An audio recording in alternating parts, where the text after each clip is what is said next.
有一個女子有兒子以利，當希律王殺晒伯利恆所生的2歲以下兒子，他兒子以利被殺。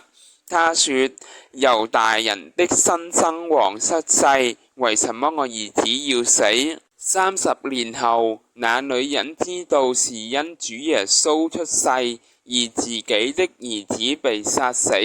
他曾扔石頭入主耶穌，說：你活着一日是我仔的忌日。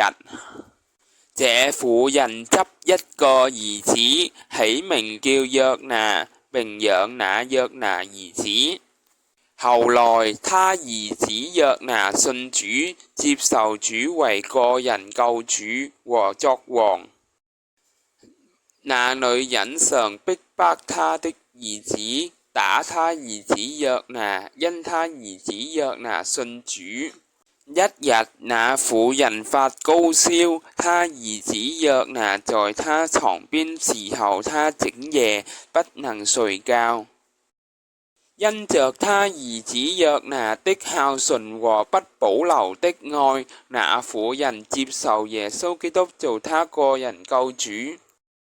多年後，這婦人就嚟死了，她發夢，望見她的以利兒子，她感到榮幸，說：我兒子是為基督而死，我真有福。現在我回天堂與我的兒子同在。阿門，阿門。